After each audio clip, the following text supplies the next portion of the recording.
இன்னைக்கு நம்ம team Tamil தலைவாசுக்கும் Bangalore புல்ஸுக்கும் match. இந்த ரெண்டு டீம்ல யார் ஜெயிக்க போறாங்கன்னு தெரியல. ஆனா அந்த ரெண்டு டீமுக்கு இப்போ மோதல் கிடையாது. நம்ம டீம்ல இருந்து அர்ஜுன் தேஸ்வாலுக்கும் பெங்களூர் புல்ஸ் நம்ம தமிழ்நாட்டு பையன் தீபக்கும் தான் மேட்ச். இப்போ அர்ஜுன் தேஸ்வால் போய் உள்ள பாயிண்ட் எடுக்காம வந்தாருன்னு வச்சுக்கோங்க, அந்த பாயிண்ட் தீபக் தான் போகும். ஆனா பாயிண்ட் எடுத்தாருன்னா அந்த பாயிண்ட் தீபக் பாயிண்டா தான் இருக்கும். அவர் தான் அந்த கார்னர், ரைட் கார்னர்ல தலையில தான் நிக்கும். ஆனா நம்ம ரைட்ல தான் யாரும் வந்து பாரு மோதி பாருதான். இன்னைக்கு வேற லெவல் வெறித்தனமா விளாட போறாங்க, வேற லெவல் விளாடுறாங்க. ஆனா அவர் பாயிண்ட் எடுத்தா சந்தோஷம் தான். தமிழ்நாட்டு பையன் பாயிண்ட் எடுத்தாரு, சொல்லிச்சாதாங்க நம்மளுக்கு சந்தோஷம்.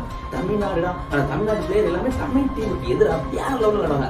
நம்ம அஜித் பாரு, தமிழ் டீமா வாங்க நீங்க வண்டியா தமிழ் பிளேயர் செஞ்சா அசல்பட்டு நினைக்கும் பாரு. அதே மாதிரி சந்திரபிரஞ்சித் நம்ம டீம்ல இருக்கும்போது கூட அப்படி எதிர் டீம்ல இருந்தா நம்ம டீமை உடுப்பி ஏற்றோம். நம்மளால அல்லூர் சைஸா பாரு, எல்லாருமே வெளி வந்திருக்காங்க. நம்ம டீம் தானே நம்ம எடுத்துடலாம் அப்படின்னு நோக்குவோம். இதேதான் அப்படியே செய்வாங்களா? நம்ம அடிச்சாலும் தீபக் வேற லெவல் ஆடுறாரு.